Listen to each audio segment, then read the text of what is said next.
Hello, Scoopsters. Hello, fools and ghouls. Today with us, we have someone I know very well. He is the best of the Newman sibling trio, a strong fan of Scooby-Doo, and a very cool person. He is my younger brother, Tyler Newman. Tyler, welcome to the show. Thank you for coming. Thank you. Thank you. First off, we're going to ask the question we ask everybody. Do you remember watching Scooby-Doo as a kid? Because I know I watched it, and I remember watching stuff with you, but how do you remember growing up with Scooby-Doo, and why did you want to be on the podcast? All right. Yes, I do remember watching it. Specifically, I feel like I remember watching A Pup Named Scooby-Doo a lot. That was always on. And then I remember watching the discs of What's New Scooby-Doo, all those. Big fan of those. Yeah, that's pretty much. We watched pretty much everything Scooby-Doo, from movies to shows, whatever was on. That's what we watched. Yeah, that's pretty accurate. And I think we have all of What's New Scooby-Doo on DVD, and we also have a bunch of Pup Named Scooby-Doo on DVD too. So we used to watch those a lot. Do you have, just off the top of your head, do you know what your favorite Scooby movie is of all time? Oof. I have to go, just off the top of my head, I'm going to have to go with, I think it's called Ships Ahoy, with the Ghost Crew. I love that one. That one sticks out in my memory. That's a good one. That's a very interesting choice. I did not see that one coming. It was either that or the one with the safari with the ghost animals. So I went with the What's Ships New Ahoy. Scooby? Oh, the Safari's so good. Yeah, that one. That's a banger of an episode. It is. You're right. You're absolutely right. Ben? Really niche pick, I'll say. And today we also have a niche movie. On this episode of A Pod Named Scooby-Doo, we're talking about Scooby-Doo, Monsters of Mexico. It came out September 30th, 2003. It was a direct to VHS and DVD movie. And we're going to get right into the movie because I thought I remembered it. And the first thing when the movie started, I was like, this animation is very clunky, is the word I would use to describe it. Because it's the What's New Scooby-Doo style of animation. It's that same kind of look. But for some reason, everything felt a bit slower and a bit just more movement, like you were watching something with less frames, or like I was watching something that had been, the DVD had been scratched up, and I was a little confused because I was watching it on Boomerang. Kaylee, what were your first impressions of the movie? And as we always do, before we start talking about the movie, what is your one-sentence summary of this movie? Yes, one-sentence summary. Here we go. The Mystery Inc. gang goes to Mexico, and there's a chupacabra that is causing mayhem, and the gang solves the mystery of the chupacabra. And watching it, what was your first impression? Did you remember this? And then we'll get to Tyler. What did you remember about this movie? 2003, I'm 3 years old. So I thought I remembered it, and then watching it back, I went, oh, I don't. Yeah. Same thing happened to you, or what's your memory of this movie and then first impression? This came out in September 2003, which is when Tyler was born. So I unfortunately have blocked out that period from my life because it was so terrible that I choose to not remember any part of it. But I remembered really random parts of the movie, like the talking, like the robotic talking eagle thing. Paco. I remembered that, but I did not remember anything else about the movie. And I remembered that the chupacabra was the monster. Did not remember anything else about the plot. So I genuinely was like trying to figure out who it could be, and I was very wrong about who was unmasked at the end, because I did not remember that at all, and I was trying to guess the whole time. So I was kind of entertained because I couldn't remember pretty much anything about the plot. So I thought it was interesting. I have to ask then, did you guess correctly? I did not.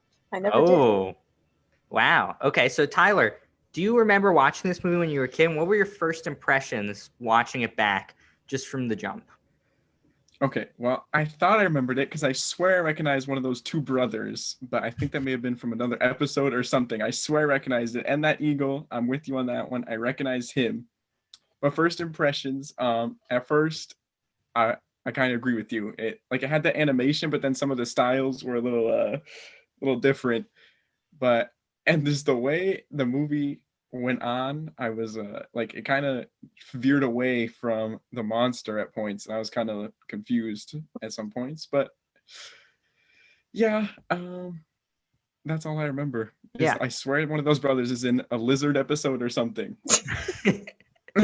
Yeah, so the start of the movie really perplexed me because something that Kaylee and I have been talking about with older movies, we're talking from the 70s and the 80s, is it takes a long time to get those in. And a lot of the early 2000 to mid to late, they kind of just jump right into the story. It's like, we're going to Mexico, we're going right there. This one, no, it takes a very solid 15 to 20, 25 minutes-ish to jumpstart the story. We have a nice little cold open, we see Mexico, but then we have Fred writing to a pen pal over the internet, and the pen pal just goes, want to come to Mexico and stay with me? It feels like an internet scam. It feels like the Prince of Nigeria is emailing Fred, like, give me your bank information and I will pay you all my money before my wife steals it from me. And Fred just goes, yeah, that sounds fun, and invites everyone, and then shows up. And, this movie, it deals with a different culture, as we've been seeing with some of the ones at this time. They go to different places, but just from the start, Fred's trying to learn Spanish, and there's already the assumption the second that they get to Mexico, they see this little plaza, and they're all like, it's a little quaint. They're basically calling Mexicans poor immediately.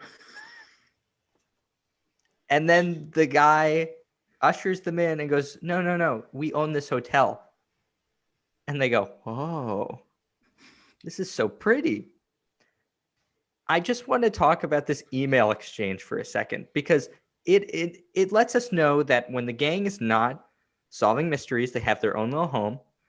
I want to know how they pay for their homes individually. And I'm very curious how they all got their emails when they get an email to pop up with a notification, no matter if their email's open or not. And to have just their voice go like, zoinks, you got an email. That, from the jump, confused the shit out of me. Kaylee, did it confuse you as much as me? Did it feel like a relic, a bit of the past of the early internet ages? Or was it a cute little thing just at the start? Because the whole movie, I was thinking about this one scene with the split screens of them all reading emails to themselves. I was thinking about how Velma was looking at laser eye surgery on her computer, and then got an email pop up of her own voice going, Jinkies, you got an email.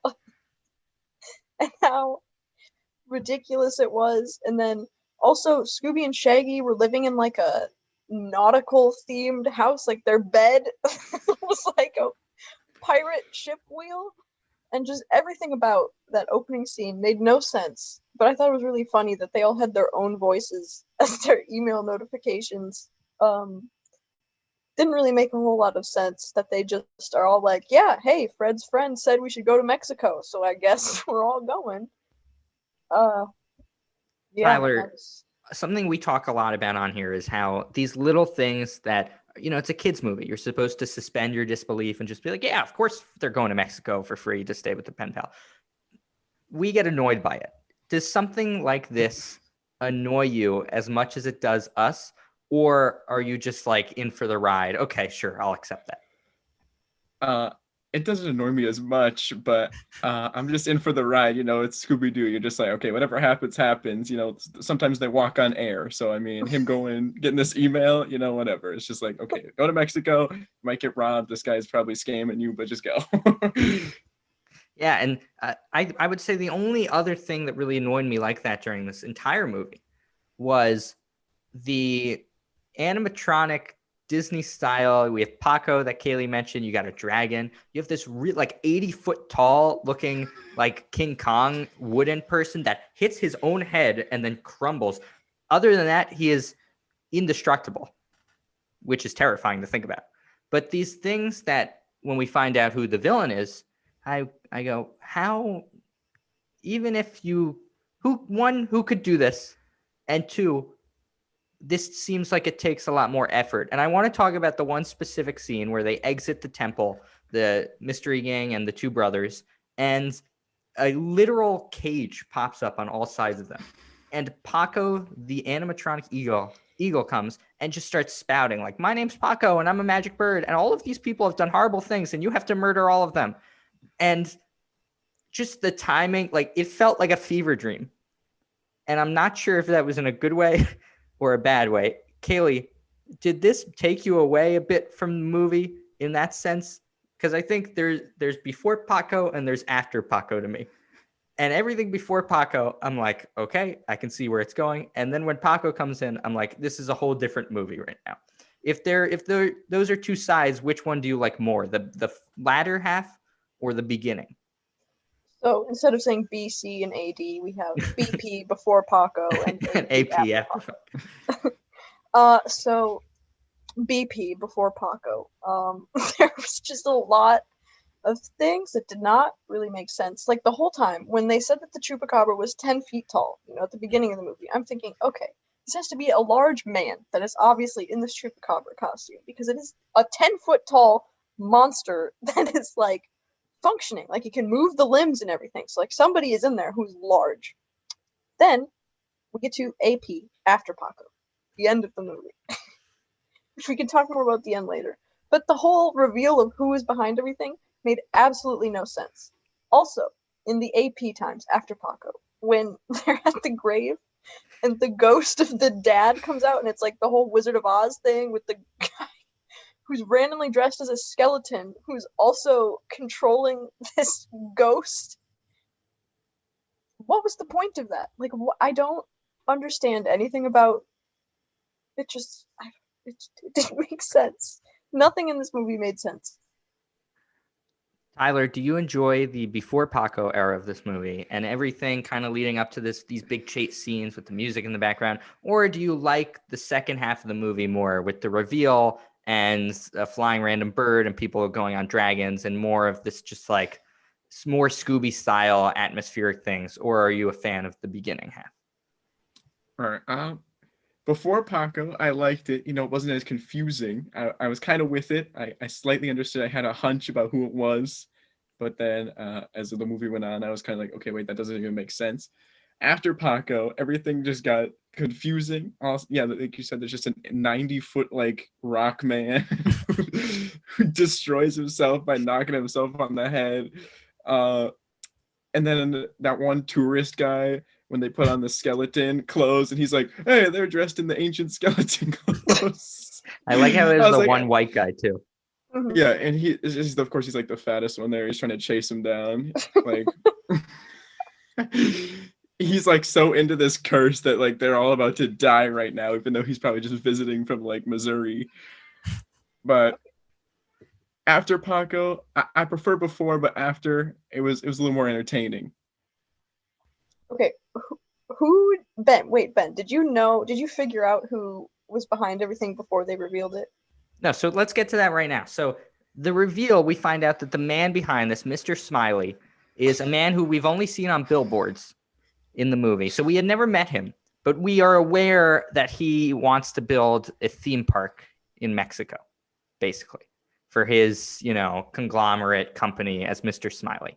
And then at the beginning, here's how I figured this part out. At the beginning of the movie, we're introduced to this Mexican family that apparently Fred has been pen paling this guy for God knows how long. Could have been like a 5th grade pen pal. And they say Fred's a teenager. He's got to be like early 30s. And Fred, and we're introduced to them. And then we're introduced to just one very clearly supposed to be like Charlene. You can imagine based on the name that she has. She is very clearly trying to be this portrait of an American person. And so I saw that, and maybe it's because I watch a lot of true crime things and I read a lot of those things, that immediately when I saw that portrait, you see the family, and I thought, what doesn't quite fit here? What's not quite right? And it was Charlene. And that's why I said, if I were guessing anyone, and we've seen in other movies, people get kidnapped, and then it turns out they're the killer. Similar in this way, Charlene gets kidnapped, but it turns out that Charlene had been the chupacabra with stilts, animatronic stilts too, and that Mr. Smiley was operating everything else. Now, did it make sense that they could do this? No. Did it make sense that they would do this? Yes. My question is, Kaylee, did you enjoy the reveal of her going, Charlene saying, I never loved you. I just wanted your inheritance money. Because for me, that made it all worth it. That made it all, it reminded me of why I love like soap opera-esque and just TV shows that I love now, because it's very cheesy, but it's the soapy bachelor type things that we love, where she looks him dead in the eyes and goes, you idiot, I never loved you. And the moment before where she's disguised and says, you'll never see Charlene again. You should probably just take your shattered life and go do something else with it. That will stay in my head for a while. So, Kaylee, you couldn't decipher who the end culprit was. Why couldn't you decipher it? And did that make it better or worse? And did you end it with a good taste in your mouth? So I knew that Charlene had something to do with it, obviously, because what else is she doing there? She's clearly not, she doesn't fit in with the rest of the family. And so I thought it was Charlene and then the brother that was in love with her. Because then, like, when the brothers were out looking for the chupacabra or whatever, and then he just, like, disappeared while the other brother was hanging off a cliff, you know, and then, like, he's gone, chupacabra shows up, chupacabra's gone, he shows up, you know, you never see them in the same room. So I was like, I feel like this brother is probably chupacabra. I was wrong. He was not. He was just in love with Charlene, and he was paralyzed from fear. He lied. He made up a whole story. He was just a big scaredy cat in the woods. But the end, oh my god, that Charlene line with, yeah, take your shattered life, is so funny for Scooby-Doo, because nothing like that ever happens at the end. It's always just they unmask it and the guy's like, oh, you meddling kids, I was trying to commit real estate fraud in Hawaii, or whatever's happening in the episode. So I thought that was really funny. And I didn't see it coming. I did not know that was who was going to be who was behind it, so I was surprised, and I found it entertaining. It made some of the nonsense worth it. I'm not going to say all of it. We'll get to my opinions on the movie as a whole later, but it made some of it worth it. Yeah, this isn't media studies. I mean, Tyler, did you know who it was going to be?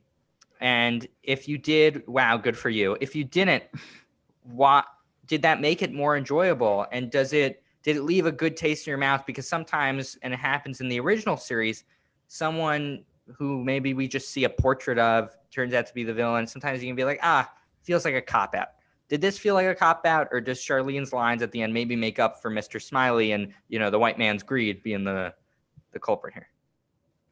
All right, so I didn't know. I thought it was the one brother. I think his name was Luis till the end. But then the chupacabra showed up and he was there. So I was like, okay, well, it can't be him because he's literally standing right there. And then at the end, I figured out that it was probably Charlene because the El Chupacabra never hurt Luis. And like, I was like, okay, maybe it's her. But Mr. Smiley was a surprise until I saw like the fat skeleton guy and like the way he talked. I was like, that's got to be that guy. It's got to be.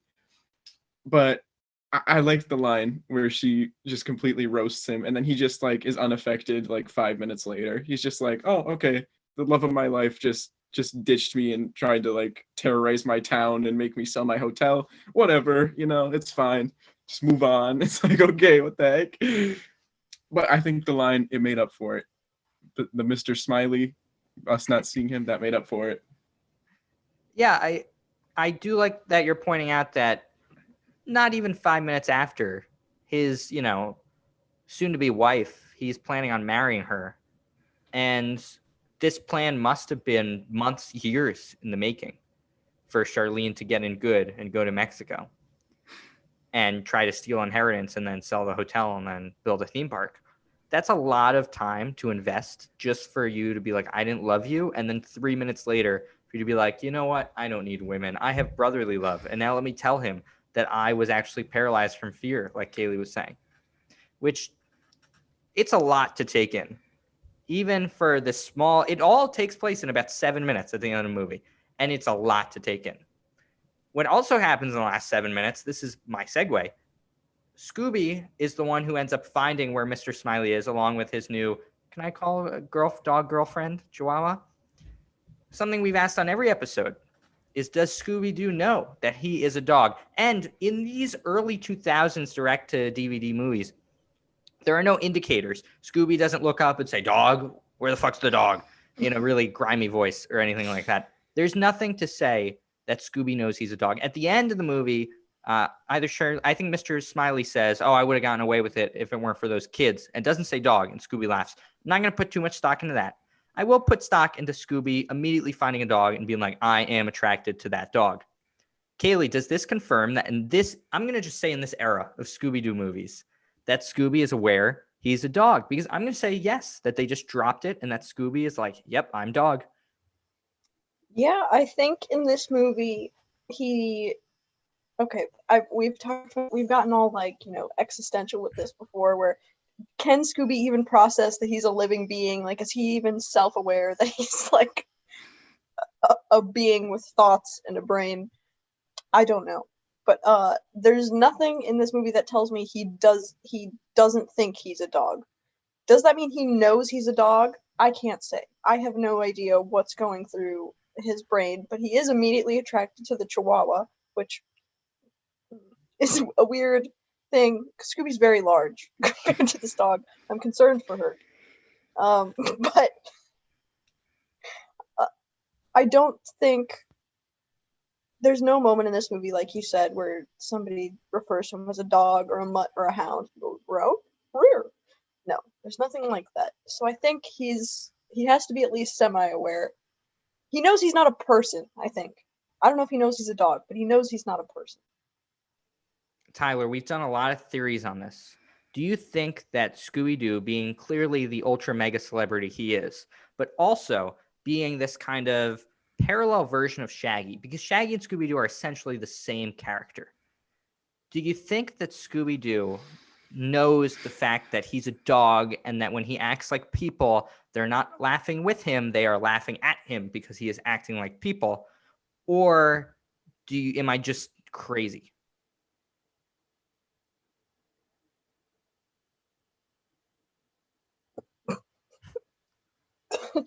Tyler? Okay. Hello. Okay, Did I you heard the hear question. I heard the question, yes. All right, so yes, I do think he knows that he's a dog, especially in this one. Because if he was falling in love with a Chihuahua and he didn't know he was a dog, we'd have some problems. But but yeah. Yeah, they never mention him as a dog, but this one I feel he knows he's a dog. Maybe in some other ones, there's some questionable moments. And I don't think he cares that people are laughing at him and not with him. I don't know if he's thinking that deep. I think his thoughts are kind of just like, they're not very high IQ. He's just kind of food and Shaggy and just let's just stay alive, not worry about deep thinking. Yeah, that's a fair theory here. And I'm going to agree with that. And even though there might not be much deep thinking in the movie, there are a lot of Deus Ex Machina coincidental type things in this movie. One that I'll point out is Shaggy, someone unscrews the brakes. He no longer has brakes and he's driving through, and then there's a whole chase sequence that doesn't involve him. And at the end, Shaggy picks up his friends. Yay. And oh no, he can't stop. And oh, we're running out of gas right next to a gas station. What are the odds of that? Also, the medal that Charlene gives to her almost husband. At the end, Fred takes it and goes, what's going to be what I thought it was, and turns it around and there's a big red button. How no one had seen that before. I was flummoxed. What I mean to say by all of this is that even with all these coincidental things, a theme throughout all of these movies is the location, and how even though these coincidental things happened, it's kind of like, oh, we're in Mexico. Oh, we're in Australia. It's it's just how it rolls, kind of here, which seems to happen in a few of these movies. We did one that will be coming out after this with my brother that takes place in Hawaii, and some coincidental things happen and they just kind of blame it on the traditional Hawaiian gods. Here they blame it on, whatever spirit in Mexico. And something that I've been asking based off this is, we'll start with Tyler.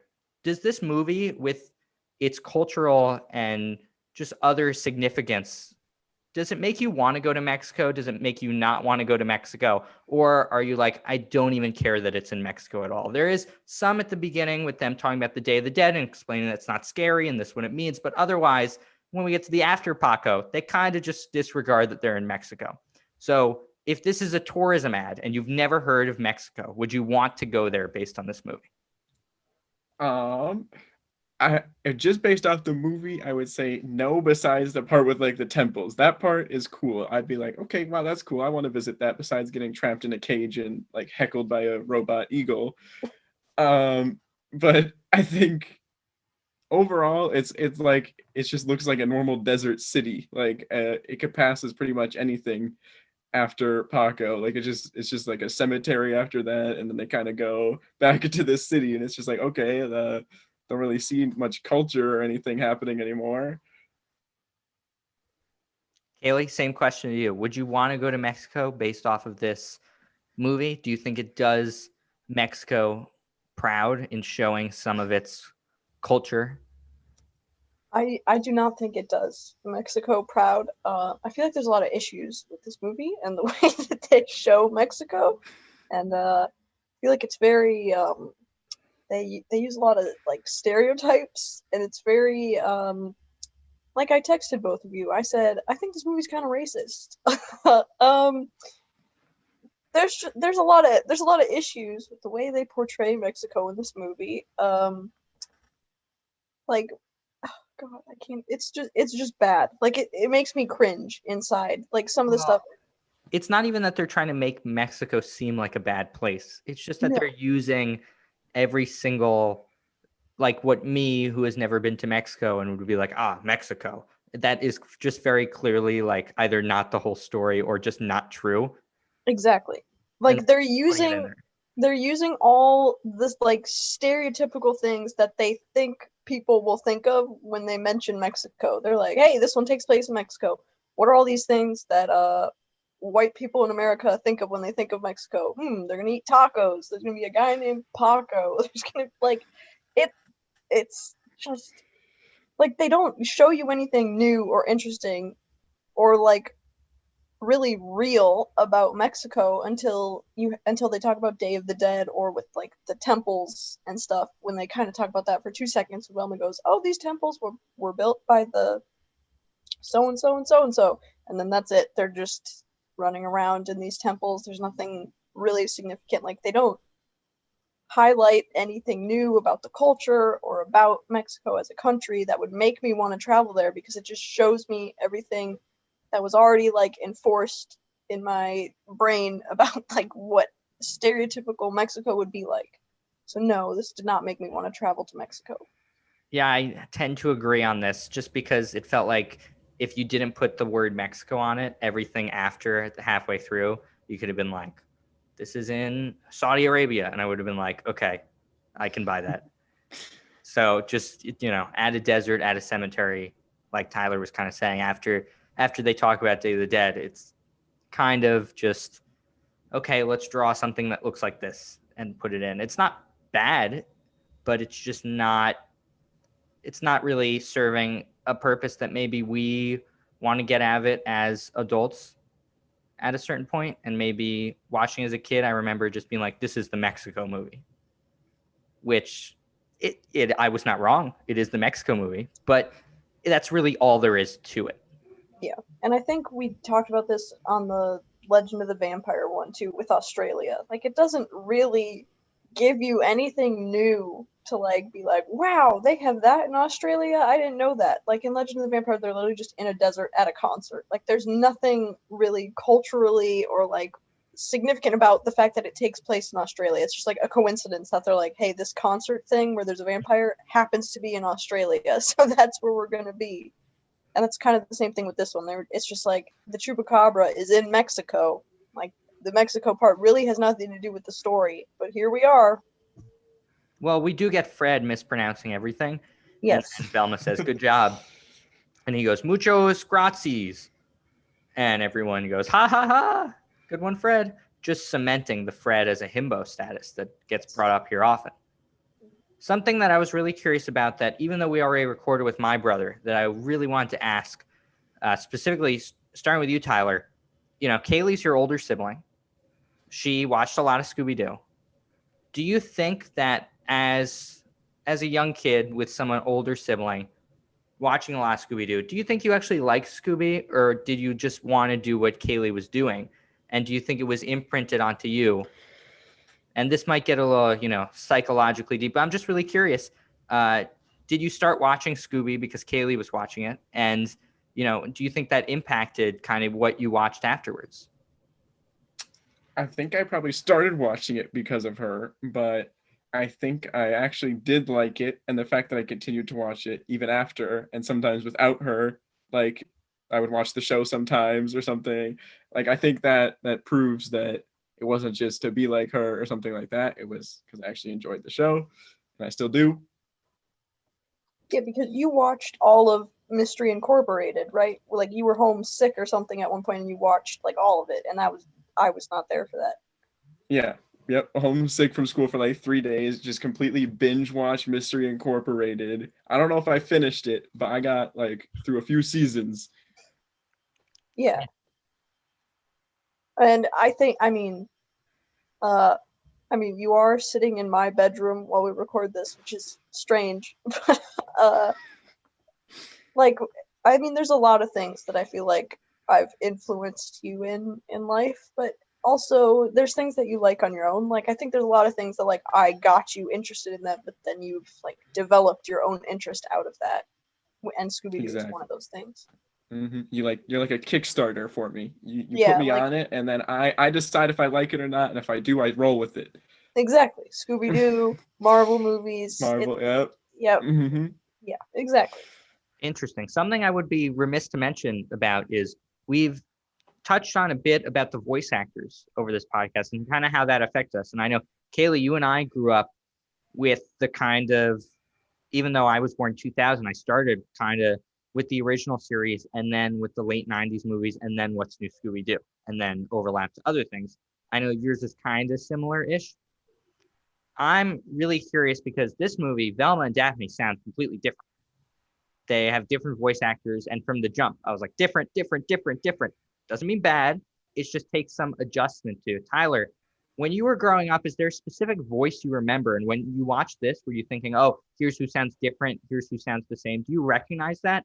And do you think that the voice acting and consistency in that helps something like Scooby-Doo the movies because it can kind of take you out of it a bit when it's someone else's voice is there and you're like, that's not Shaggy?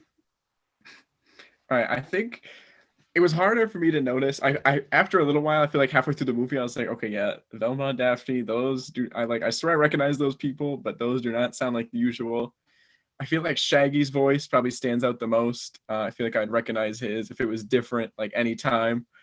I think it does play in to the future. Like if it was consistent, then but I like as I get through the movie, I just kind of forget about it. I was like, okay, whatever, different voices. I got used to it, and then I just forget about it. But I think it's better if they try to keep consistency. So, like they can be like, recognize the voice. You'll be like, all right, yeah, that's the normal Daphne. I know this is gonna be a good one because last time they were in that one, it was a good one or something like that.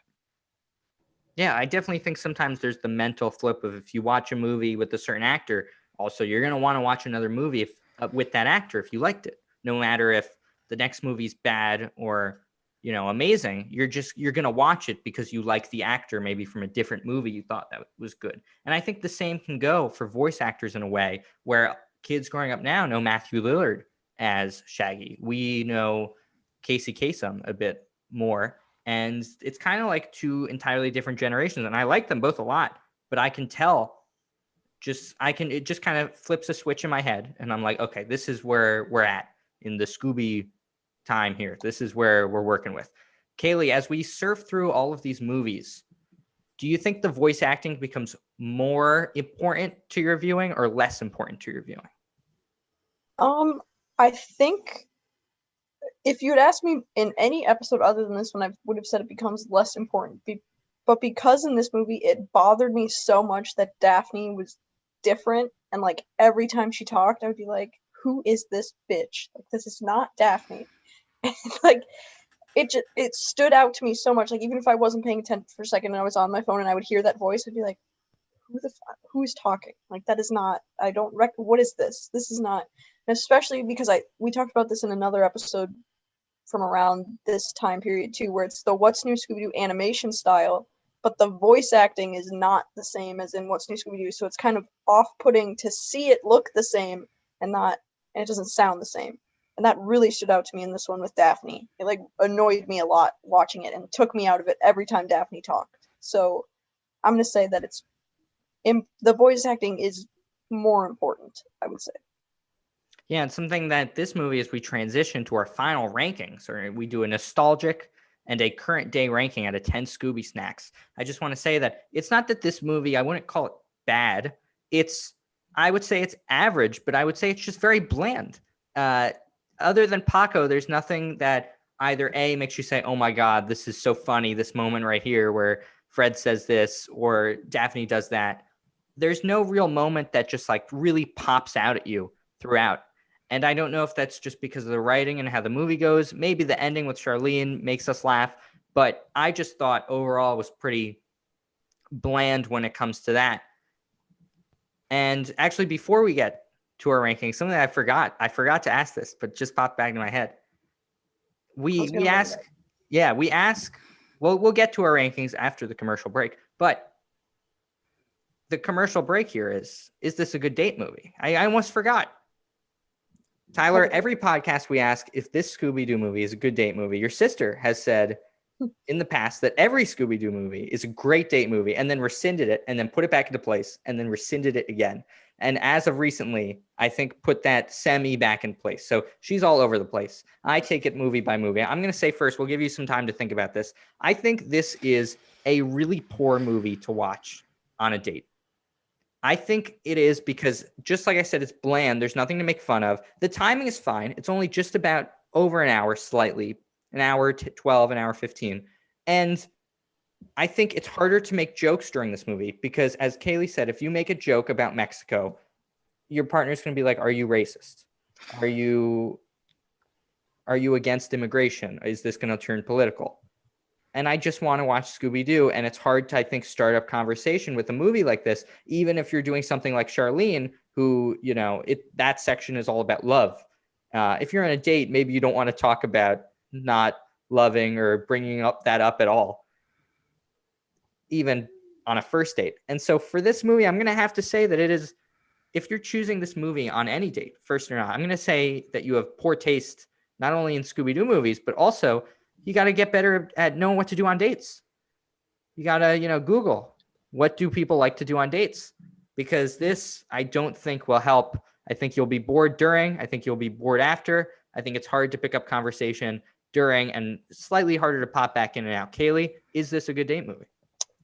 I'm going to have to agree with you, Benjamin. I do not think this is a good date movie. I've said it before that potentially every Scooby movie is good to watch on a date, okay?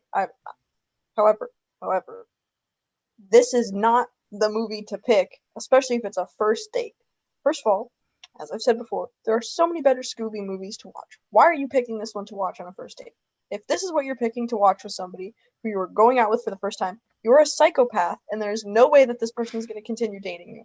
This movie is not good. It's not good. We'll get to my ranking, but it's just not good. Especially when there's so many better. If you want to watch Scooby-Doo, there's so many better things to watch. Why would you pick this one? Unless you're a psychopath. So no, I do not think this is a good date movie. There's nothing of substance that would help, like, enhance the date. It's just a boring movie. So no, it's a bad date movie. Tyler, do you agree? Is this a bad date movie? And because you've never answered this question before, do you think any Scooby-Doo movie can be a good date movie? If you went on a date with someone and they picked out, I'm not even saying this because I think this is a different case, and they picked out a Scooby-Doo movie, would you be like, yeah, I'll give this person a second date? That was, good stuff. Or would you say, I don't know, they picked Scooby-Doo, I don't know, that's a little weird. All right, this movie specifically, not a good date movie. There's barely any action. There's barely any comedy. It's just kind of boring. Like, there's nothing really to focus on. But if other movies, if someone I was dating, even on a first date or something, and they were like, let's go watch Scooby-Doo, first of all, depends on what they pick. But if they picked one of, like, the movies, like 1 or 2, or if they picked, like, What's New Scooby-Doo, I'd be like, heck yes, we're watching it. Absolutely. Wonderful date night. That would be amazing. agree. See, the live action movies are perfect date movies. You can watch them any date. First date, 500th date, doesn't matter. Great date movies. Scooby-Doo Monster of Mexico? Absolutely not. Well, that's a great segue because I think that will be reflected in our rankings right now. And we give a nostalgia ranking. So out of 10 Scooby snacks, you can go any weird decimal place you want. For my nostalgia ranking, I remember this movie as being the Mexico movie. And I don't remember if I loved it. I remember I enjoyed watching it once or twice as a kid. And because of that, I'm going to have to give it an above average for my nostalgic. And nostalgic, I think I'm going to give it a fairly modest 5.8. I'll give it. Very specific.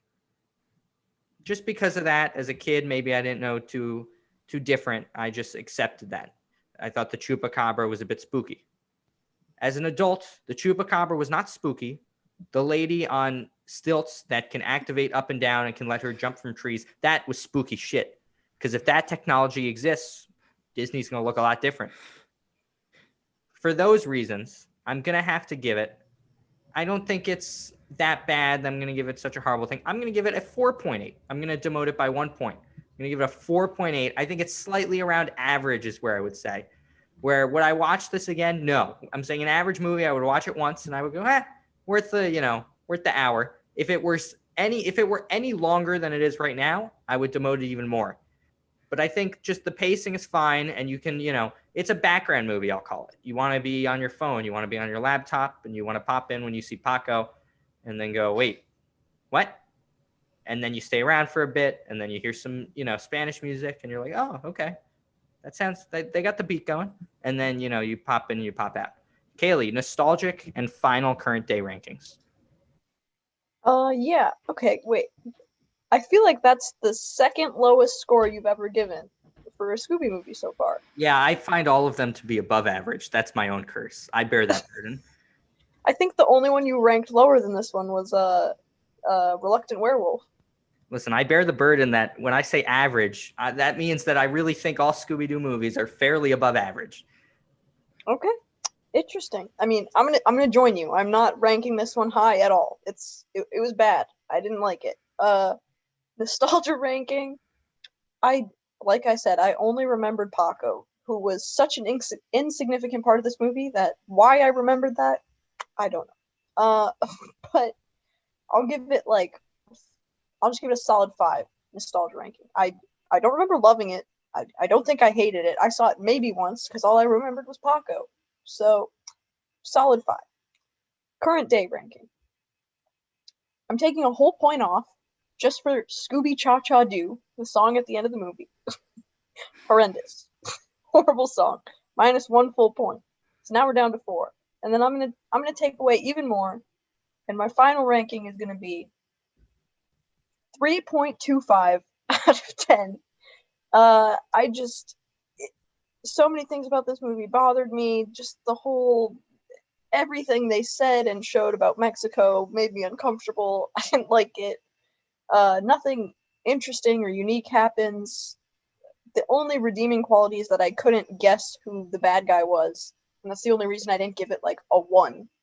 So, yeah. And also, the whole mystery gang is there. This is not as bad as Reluctant Werewolf. So, 3.25. For once, I'm going to say that that's fair. I think I could see myself even going lower generally, but I don't know. I can't be that harsh. I feel like I'm harsh enough when we describe these things. Tyler, going to give it a nostalgic ranking out of 10 Scooby Snacks and a current day ranking. Any decimal point you want. Let's finish it out. All right. So nostalgic, I'm going to give it a 2.66.